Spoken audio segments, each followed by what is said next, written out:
নমস্কার, সবাইকে স্বাগত জানাচ্ছি এখনকার অনুষ্ঠান হেলথলাইন, এবং অবশ্যই হেলথলাইন নিয়ে আপনাদের সামনে চলে আসা খুব গুরুত্বপূর্ণ বিষয়ের ওপর আজকে আমরা আলোচনায় থাকবো। খুব একটা আলোচনা এই টপিকের ওপর হয় না, কারণ এখন একটাই প্রশ্ন, এই বর্ষাকাল, ডেঙ্গু নিয়ে আমরা আলোচনা বহুবার করেছি, ম্যালেরিয়া ইত্যাদি এই সমস্যা নিয়ে কিন্তু আমরা কম বেশি আলোচনা করে থাকি। তবে আজকে হেলথলাইনে যে বিষয়বস্তু তা অত্যন্ত গুরুত্বপূর্ণ, তা হচ্ছে স্ক্রাব টাইফাস। কি এই স্ক্রাব টাইফাস, কি হতে পারে, কি কি এর উপসর্গ এবং কিভাবে এর থেকে বেরোবো, আমরা থাকবো আলোচনাতে ডিটেলসে। আমাদের সঙ্গে অবশ্যই রয়েছেন ডক্টর তপন বিশ্বাস। স্বাগত জানাবো ডাক্তারবাবুকে আমাদের অনুষ্ঠানে আসার জন্য। নমস্কার। ডক্টর তপন বিশ্বাস, MD DM and assistant professor of Beleghata ID and busy hospital. আজকে আমরা ডক্টর বিশ্বাসের কাছ থেকে জানবো যে কি এই স্ক্রাব টাইফাস। অনেকেই আমরা কি বলে নামটির সঙ্গে পরিচিত, বাট রোগটির সঙ্গে নয়। আমরা সরাসরি চলে যাবো ডাক্তারবাবুর কাছে যে স্ক্রাব টাইফাস। প্রথমত বললাম, বর্ষাকালে আমরা ডেঙ্গি ম্যালেরিয়া নিয়ে নর্মালি আলোচনা করে থাকি, আমরা করেওছি আলোচনা। এই অনুষ্ঠানে আপনার সঙ্গে ডেঙ্গি নিয়ে আলোচনা হয়েছে, অনেকবারই হয়েছে। বাট স্ক্রাব টাইফাস নিয়ে কিন্তু চট করে আমরা আলোচনা করি না। তো সেক্ষেত্রে অনেকে ভাবতে পারে যে হঠাৎ করে বর্ষাকালে কেন স্ক্রাব টাইফাস, আগে এই প্রশ্নটা আসতে পারে। রাইট, হ্যাঁ, এটা দেখুন, স্ক্রাব টাইফাস, স্ক্রাব মিন স্কিনে এক ধরনের ইরাপশন, আর টাইফাস এটা একটা গ্রিক ওয়ার্ড। এই ওয়ার্ডটার বাংলা মিনিং হচ্ছে ক্লাউডি, মানে মেন্টাল ক্লাউডিনেস। তো এই যে ডিজিজ মানে স্কিন এবং মেন্টাল মানে ব্রেন, এই দুটোর সাথে একটা লিঙ্ক আপ। তো এই নামের সিগনিফিকেন্টটা হচ্ছে এই জন্য যে এক ধরনের জার্ম যেটা স্কিন দিয়ে বডিতে ঢোকে, সেটা ব্লাডে চলে যায়, মেইনলি এফেক্ট করে ব্রেনকে এবং মেন্টাল অল্টারেশন হয়। সেই জন্য এই ডিজিজটার নাম হয়েছে স্ক্রাব টাইফাস। এখন এই বর্ষাকালে কতগুলো ডিজিজের প্রাদুর্ভাব দেখা দেয়। তো প্রথমত আমরা জানি যে ওয়াটার বর্ন ডিজিজ, মানে এই যে পেটের গোলমাল, জলবাহিত রোগ, খাবারের সাথে বা জলের সাথে কোনো অর্গানিজম, বিশেষ করে ব্যাকটেরিয়া বা প্রোটোজোয়া যদি পেটে যায়, পেট খারাপ হয়, নৌশিয়া, বমিটিং, ডায়রিয়া, এটা আমরা সবাই মোটামুটি পরিচিত। আর একটা ধরনের রোগ আমরা বলি ভেক্টর বর্ন ডিজিজ। ভেক্টর মানে এই ক্ষেত্রে যেমন ওয়াটার বর্ন ডিজিজে যেমন হচ্ছে সেই ব্যাকটেরিয়া বা সেই জার্ম, তার সাথে মানুষের ডাইরেক্ট কন্ট্যাক্ট। এই যে ভেক্টর বর্ন, সেখানে মনে একটা থার্ড কোনো একটা প্রাণীর উপস্থিতি। তো এই যে আমরা ভেক্টর বর্ন ডিজিজের মধ্যে ডেঙ্গু এবং ম্যালেরিয়া, এটা একটা ভেক্টর বর্ন ডিজিজ। সেখানে ভেক্টরটা হচ্ছে মশা, মানে এই যে জীবাণু দ্বারা রোগ ব্যাধি হয়, তার একটা পার্ট ডেভেলপমেন্ট হয় ওই মশা বা ভেক্টরের মধ্যে। তো এই যে স্ক্রাব টাইফাস, এটাও এক ধরনের ভেক্টর বর্ন ডিজিজ। তো এই ডিজিজের ভেক্টরটা কি? ভেক্টরটা হচ্ছে টর্বিকুলাইট মাইট, মানে শিগার বা এক ধরনের পোকা বলা যায়। হ্যাঁ, কীট এবং পতঙ্গ, এর মধ্যে ডিফারেন্সটা হচ্ছে এটা কীট আর পতঙ্গ উঠতে পারে, এই ডিজিজটা উঠতে পারে না। আমরা একে বেরি বাগ, ওই যে সার পোকা জাতীয় কোনো এক ধরনের পোকা, তার বৈজ্ঞানিক নাম হচ্ছে টর্বিকুলাইট মাইট। তো এই মাইটটা সাধারণত থাকে রোটেন, মানে ইঁদুর জাতীয় প্রাণীর গায়ে এটা সাধারণত বসবাস করে। এই যে বর্ষার দিনে ইঁদুরগুলো সাধারণত মাঠ থেকে, জল বৃষ্টি হওয়ার জন্য মাঠ থেকে ওরা সাধারণত লোকালয়ে চলে আসে, এবং মানুষ যদি কোনো কারণে সেই এরিয়াতে যায় এবং ওই মাইট যেটা ওই ইঁদুর জাতীয় প্রাণীর গায়ে থাকে, সেটা অনেক সময় মাটিতে বা জঙ্গলের আশেপাশে ঘুরে বেড়ায়। তো মানুষ যদি কোনো কারণে সেই জঙ্গলে ঝোপঝাড়ের আশেপাশে যায়, তাহলে মানুষের দেহে ওই পোকাটা আসে এবং স্কিনে একটা কামড় দেয়। তো মনে হয় একটু চুলকানো, সেই জায়গাটা একটু প্রথমে লাল হয়, পরে একটা কালো হয়। তার 1 থেকে 3 সপ্তাহের মধ্যে একটা কাঁপুনি দিয়ে জ্বর, হাই গ্রেড ফিভার, তার সাথে মাথা ব্যথা, গা হাত পা ব্যথা, এই নিয়ে প্রেজেন্ট হয় স্ক্রাব টাইফাস। তো এই ডিজিজের আলাদা কোনো স্পেশালিটি এটা নেই, মানে অন্য আর 5টা ডিজিজের যেমন dengue, malaria, chikungunya, scrub typhus, typhoid, এই প্রত্যেকটা ডিজিজকে আমরা বলি ট্রপিক্যাল ফিভার। কারণ হচ্ছে এটা ট্রপিক্যাল এরিয়াতে উপযুক্ত এনভায়রনমেন্ট, তার মানে যথেষ্ট সূর্যের আলো, আপেক্ষিক আর্দ্রতা, টেম্পারেচার, এই জিনিসগুলো থাকাতে এই জার্মটা বেড়ে ওঠে। তো ট্রপিক্যাল এরিয়াতে এই ডিজিজটা বেশি দেখা দেয় বলে এটাকে ট্রপিক্যাল ফিভার বলা হয়। তো tropical fever, dengue, malaria, chikungunya, scrub typhus, এর মধ্যে আমরা প্রথম কয়েকটার সাথে যথেষ্ট পরিচিতি লাভ অলরেডি করেছি, কিন্তু স্ক্রাব টাইফাসটা এটা আলাদা কোনো পরিচিতি, মানে জ্বর দিয়ে কোনো আলাদা করে ব্যাখ্যা করা যায় না। এটা একটা নেগলেক্টেড ট্রপিক্যাল ডিজিজ এবং আন্ডার ডায়াগনোসিস এবং আন্ডার রিপোর্টেড, মানে যার হয় সাধারণত তিনি এমনি একটা জ্বর হিসাবে কোনো ডাক্তারবাবুর কাছে যান, তিনি যে কমন ওষুধ আমরা যেমন ডক্সিসাইক্লিন বা এজিথ্রোমাইসিন ইউজ করি, এই জীবাণুর মেডিসিন একই, তো ওই ওষুধ খেয়ে তিনি ভালো হয়ে যাচ্ছেন, কিন্তু রোগটা ধরা যাচ্ছে না, এই জন্য এটা আন্ডার রিপোর্টেড। তো বর্ষাকালে ওই ইঁদুরগুলো লোকালয়ে আসে এবং এই যে পোকাটা, এই পোকার বৃদ্ধি হয়। তো এই পোকার মধ্যে থাকে এক ধরনের ব্যাকটেরিয়া, তার নাম হচ্ছে সুসুগামুশি। এটা একটা জাপানি ওয়ার্ড। সুসু এর মিনিং হচ্ছে এক ধরনের জ্বর, জাপানি এটা ভাষা, আর মুশি মানে পোকা, মানে পোকা থেকে যদি কোনো জ্বর হয় তার নাম হয় সুসুগামুশি। এই হচ্ছে এই রোগের প্রাইমারি পরিচয়। মানে এটা হচ্ছে আমরা ইনসেক্ট বাইটে যেটা ইনসেক্ট বাইট একদম। এবারে বলবো যে এর যে লক্ষণ অ্যাজ তো কিছু হয় না, শুধু র্যাশ বেরো, তার সঙ্গে জ্বর নেই। এখানে গিয়ে এর কি কোনো নির্দিষ্ট মানে আমাদের নর্মাল মেডিকেশনের মধ্যে তো আমরা থাকি, কিন্তু এর কি কোনো লক্ষণ রয়েছে? মানে হঠাৎ করে যখন শুধুই কি জ্বর আসবে, না র্যাশ আসবে, না অন্য কোনো রকম আরো সমস্যা হতে পারে? এইটার একটা টিপিক্যাল হিস্ট্রি দেয় যে বর্ষাকালে বিভিন্ন জায়গায় ঝোপঝাড়গুলো তৈরি হয়। তো সেই ঝোপঝাড়ের মধ্যে ইঁদুর বা ইঁদুর জাতীয় প্রাণী বাস করে এবং ওই ইঁদুরের গায়ে এই ধরনের পোকাটা নর্মালি ওরা বসবাস এটা করে, সেই ইঁদুরের এরা কোনো ক্ষতি করে না।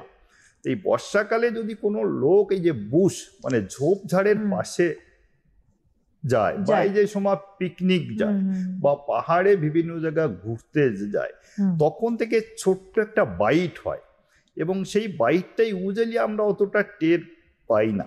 যদি খুব ফেয়ার স্কিন মানে ফর্সা কোনো ব্যক্তি হয় তাহলে তার সেই কামড়টা জায়গা আমরা বুঝি এবং কালো হয়।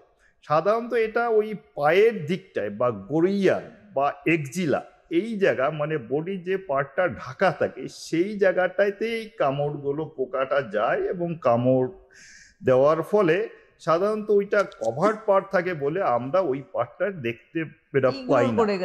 হ্যাঁ, তার 7-10 দিন পরের থেকে হঠাৎ করে আপনার জ্বর হলো, প্রচণ্ডভাবে কাঁপুনি দিচ্ছে, মাথা ব্যথা, গা হাত পা একদম মানে মানে প্রচণ্ড কাহিল অবস্থায় ডাক্তারদের কাছে এরা যাচ্ছেন। এই হচ্ছে এর মানে সিমটম। এবং এটা আলাদা করে বুঝতে গেলে আপনাকে ওই স্কিনের ওই যে লাল বা কালো যে ওটাকে মেডিকেলি আমরা বলি স্কার, সেই স্কার যদি থাকে এটা অনলি ক্লু যে এটা স্ক্রাব টাইফাস, তাছাড়া আর সেই রকম স্পেসিফিক কোনো ক্লু নেই। কিন্তু এই ব্ল্যাক পারসন আমরা ইন্ডিয়ানদের ওই স্ক্রাবটা খুব একটা ভালো বোঝা যায় না, স্কার যেটা মেডিকেলি এটা বলি সেটা খুব একটা ভালো বোঝা যায় না। দাগটা বোঝা যায় না এবং এটা প্রায় প্রাইভেট পার্ট মানে কভার পার্টে থাকে। একদম। একটা কথা বলবো যে আপনি বলেন না যে ঝোপ থেকে কিন্তু এই সমস্যাটা মানে পোকাগুলোকে আমরা হ্যাঁ, এই জন্য দেখি এর আরেকটা নাম হচ্ছে বাচ্চারা আমরা বুশ দেখি টাইপাস। হ্যাঁ বুশ টাইফাস এক্স্যাক্টলি। বাচ্চারা খেলতে যায় মাঠে ঘাটে স্বাভাবিকভাবে কোনো হ্যাঁ জঙ্গলের দিকে তারা চলে গেল, সেক্ষেত্রে বাচ্চাদেরও হতে পারে এটা। হ্যাঁ, এই ডিজিজের ভালনারেবল গ্রুপটা হচ্ছে বাচ্চা এবং ফার্মাররা, যারা মাঠে ঘাটে কাজ করছে, কাজে যায়, ঠিক। বা বাচ্চারা এই সময় দেখবেন ফুটবল হ্যাঁ, খেলতে খেলে যায়, বেশি এবং দেখবে। ফুটবলটা কোথাও যদি ঝোপের মধ্যে যায়, ফুটবল যখন আনতে এটা গেল সেই মুহূর্তে কামড়টা এটা দিল, হ্যাঁ সেই সময় হয়তো অতটা টের পেল না, তার এক সপ্তাহ পরের থেকে যদি জ্বর নিয়ে প্রেজেন্ট হয়, যে জ্বরের সাথে এটা কাঁপুনি, এটা মাথা ব্যথা, তখন আমরা সাধারণত ডাক্তারের কাছে যাই। ডাক্তার হ্যাঁ সিমটম দেখে কিছু ব্লাড টেস্ট করতে দেন এবং সেই বেসিসে ডায়াগনোসিস হয় স্কাব টাইফাস। এর অনেকগুলো কমপ্লিকেশন হয়, মানে এর মর্টালিটি রেট খুব হাই। মানে যদি কোনো পেশেন্টের স্কাব টাইফাস হয়, সে যদি নেগলেক্ট করে ডাক্তারের কাছে না গিয়ে ওষুধপত্র না খায়, 40-50% মানুষ মারা যায় স্ক্র্যাব টাইফাসে। হ্যাঁ, ও বাহ। এবং এর সিএনএস মানে সেন্ট্রাল নার্ভাস সিস্টেমের প্রচুর কমপ্লিকেশন আর কি দেখা দেয়। যদি আনট্রিটেড কেস হয়, কিছু কমপ্লিকেশন নিয়ে সারা লাইফ কিছু কমপ্লিকেশন থেকে যায়। মানে এই ভাইরাসটা অ্যাকচুয়ালি মানে মাল্টি অর্গান ডিসফাংশন এটা করে দেয়, মেইনলি সিএনএস কে এফেক্ট করে, মানে ব্রেন, নার্ভ। হ্যাঁ, তার থেকে বড় বড় কমপ্লিকেশন যেমন গুলানবেরি সিনড্রোম, মানে আমাদের হাত পা গুলো অচল হয়ে যায়, প্যারালাইসিস হয়। হ্যাঁ, ব্রেনে একটা অ্যাডেম, এক ধরনের মেডিকেল ডিজিজ, মানে ব্রেনের একটা পার্ট মানে ড্যামেজ হয়, তার জন্য সে কথাবার্তা ভালো করে বলতে এটা পারে না, হাঁটা চলা ঠিক মতো করতে এটা পারে না, এর থেকেই হয়। পুরোটাই সিএনএসটা না না, পুরো মাল্টিপল অর্গানে এটা ইনভলভ, মানে এটা খুব ডেঞ্জারাস ডিজিজ।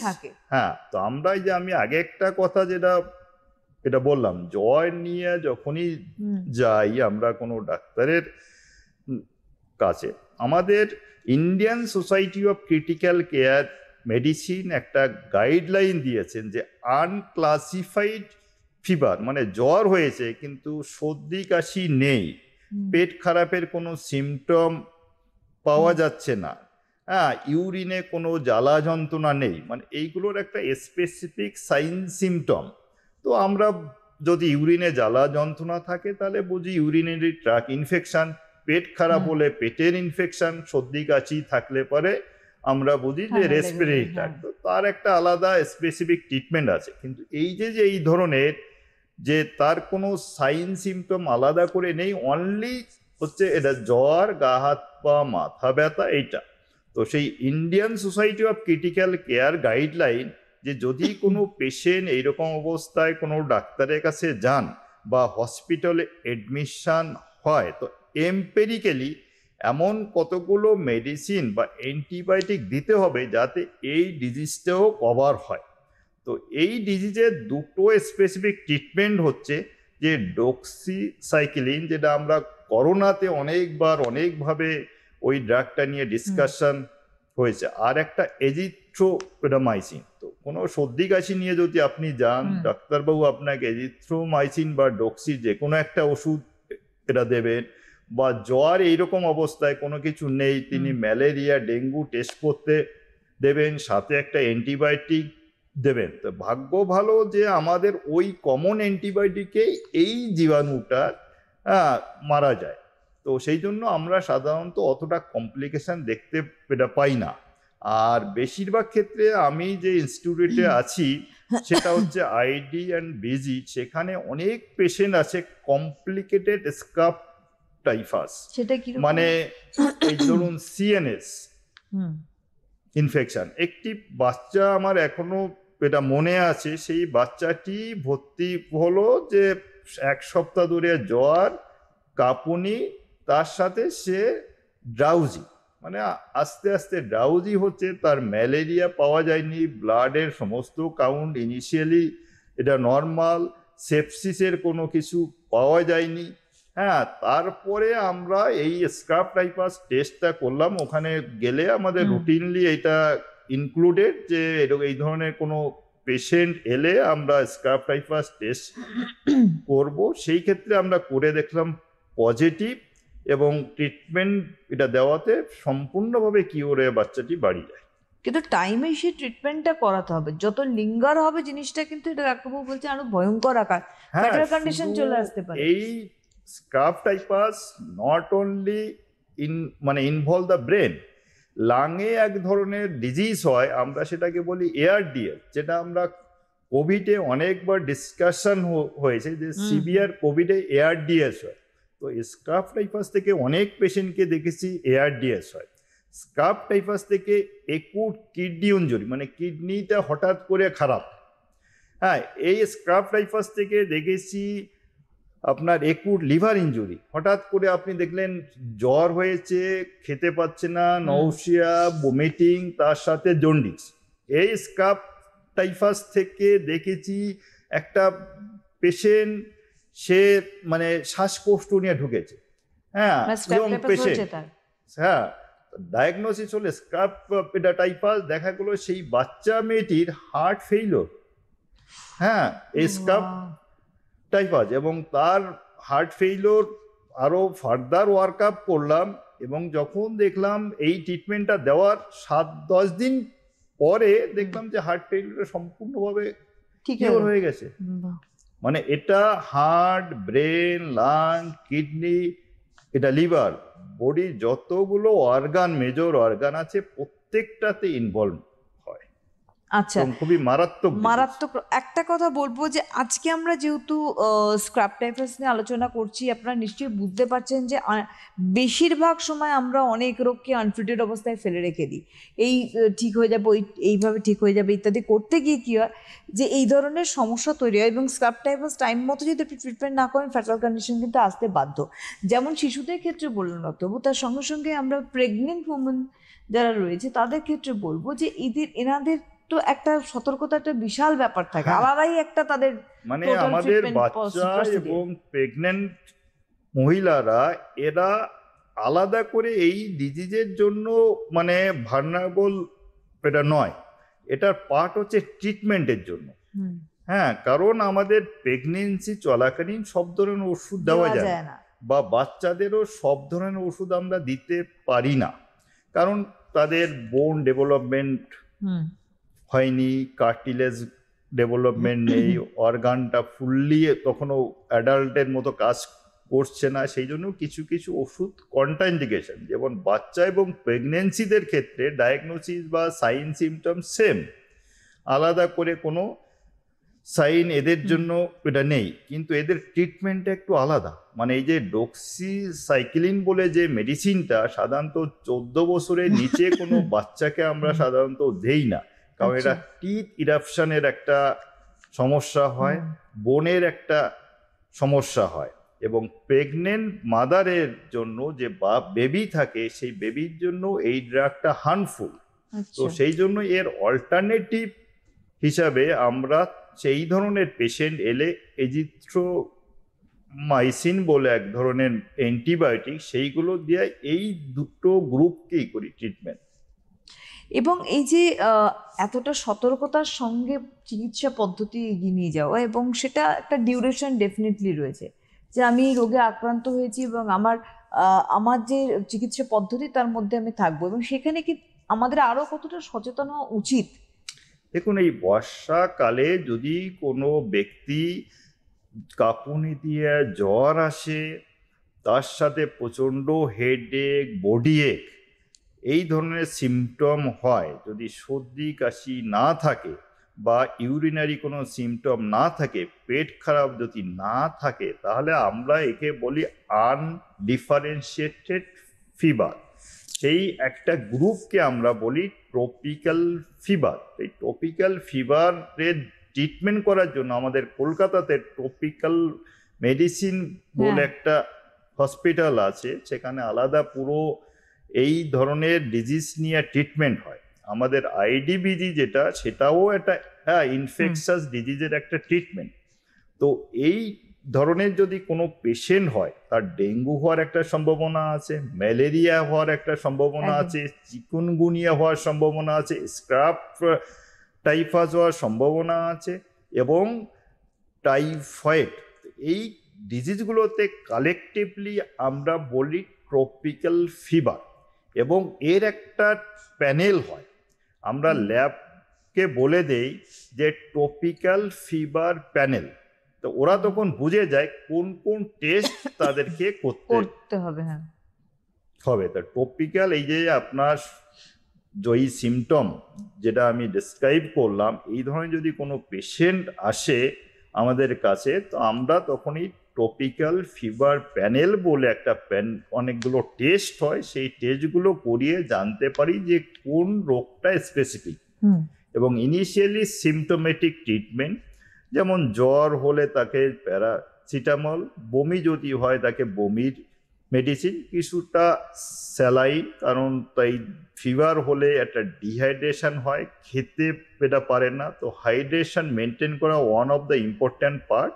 এবং ওই প্যানেলটা সাধারণত 2 দিনের মধ্যে আমাদের কাছে এটা চলে আসে, তখন আমরা দেখে নেই। এবং যেহেতু ম্যালেরিয়া এর মধ্যে একটা বড় ডিজিজ, এবং আমাদের গভর্নমেন্ট সেন্ট্রাল বা স্টেট ম্যালেরিয়ার উপর স্পেসিফিক একটা ইম্পর্টেন্স দেয়, তো আমরা এই ধরনের ফিভার, যে কোনো ফিভার নিয়ে হসপিটালে গেলে আমরা ম্যালেরিয়া কিট টেস্ট এটা করি, যে ম্যালেরিয়া আছে কি না। কারণ ম্যালেরিয়ার মর্টালিটি হাই, যদি ট্রিটমেন্ট ঠিক মতো দেওয়া যায় তাহলে সম্পূর্ণভাবে কিওর হয়। কিন্তু ট্রিটমেন্ট দিতে লেট হলে পেশেন্টের বিভিন্ন রকম কমপ্লিকেশন হয়, যেমন সেরিব্রাল ম্যালেরিয়া, মানে ব্রেন এফেক্টেড হলো। হ্যাঁ, তো এই জন্য ওই টেস্টগুলো হয়। স্ক্রাব টাইফাসেরও ওই ধরনের টেস্ট ওই প্যানেলের মধ্যে আসে, এবং সেই অনুযায়ী আমরা ট্রিটমেন্টটা দিয়ে দিই।